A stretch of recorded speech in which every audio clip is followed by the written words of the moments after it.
Hello friends, Namaskaram. Myself is Dr. Jinesh Soni. I am an advocate. In today's class, I will emphasize on section 5 to 8 of BNSS. Basically, it is one of the most important provision in the criminal law. It corresponds to section 482 of CrPC. It inter deals with the inherent power of Honorable High Court. The protocol ensures that the High Court is having the authority to step in and to pass any order which is required to do justice in the matter, even though there is no specific rule or protocol written for that situation in the Sanhita, means BNSS. So basically, to attain the three important purpose, the protocol is incorporated.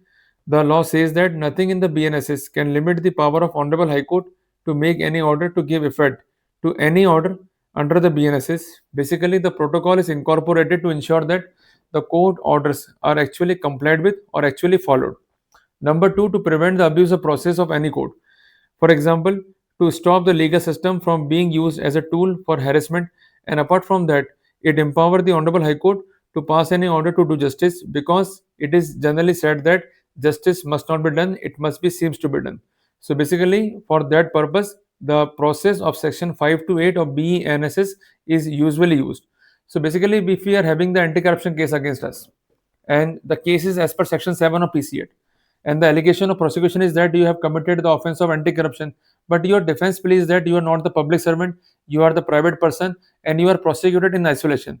And as per the legal position, if you are not public servant, there is no public servant on record, you are prosecuted in isolation, you are a private person. In that scenario, section 7 of PC8 could not be imposed.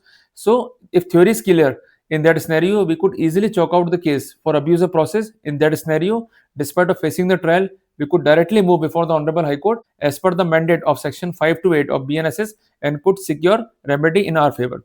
So basically, it is commonly called a quashing case. So if we are facing a false case and the facts are uncontroverted, and by the virtue of which we could submit that the continuance of proceeding or abuse of process, in that scenario we may approach before Honorable High Court for seeking the remedy.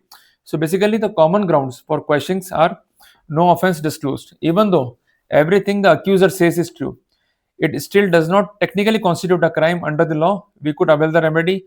In addition to this, if the prosecution is malicious or it is filed with ulterior motive, we could seek the remedy. For example, a civil dispute inter alia turned into a criminal case. For example, Mr. A took money from Mr. B and inter alia money is not returned. Technically, Mr. B lost the FIR, but FIR is not maintainable because it is a civil dispute. In that scenario, FIR is liable to be quashed. So to quash that FIR, we could seek remedy as per section 5 to 8 of BNSS. In addition to this, if allegations are false, if allegations, if not controverted, does not constitute the offense, and apart from that, it is evidently clear that the allegations are general, non-specific, we could avail the remedy. For this, we have to peruse the important judgment of Honorable Supreme Court titled as Kahkasha versus State of Bihar. So, whenever the allegations are false, they are absurd, the allegations are malicious, they are submitted with ulterior motive, in that scenario, we could avail the remedy. In addition to this, if the consent facts does not constitute the crime, technically in that scenario, the remedies could be availed. But in addition to this, the remedies availed in cases of compromise. So if parties have settled their dispute, in that scenario, the High Court could exercise the power and the proceeding could be quashed. So basically, we are having the good remedy as per the BNSS. So whenever we are having the consent, means the case does not disclose a crime, the allegations are false. In addition to this, the allegations are absurd, because we have to testify the consent case on the testimony of accuser. If the allegations of accusers, even though deemed to be true, but it does not disclose the commission of an offense, in that scenario, we could avail the remedy. Simply we say that the case is false. It is not the sufficient ground to proceed as per the protocol of section 5 to 8 of BNSS. So basically, you have to specify that the consent process is totally abused, by the virtue of which your rights are going to be compromised. So basically, in short, I could say that the power could not be exercised in the routine way. The power is to be exercised sparingly.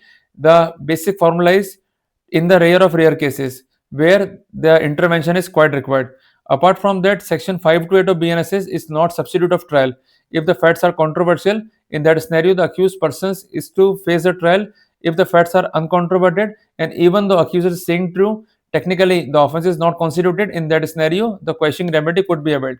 And apart from that, the remedy of quashing lies before Honorable High Court, not before Court of Session. So basically, I have specified to you the instance of quashing and how to proceed, and situations I also explained to you so that you could decide whether to move for quashing or not. See you in the next video. Till then, Jai Hind, Jai Bharat.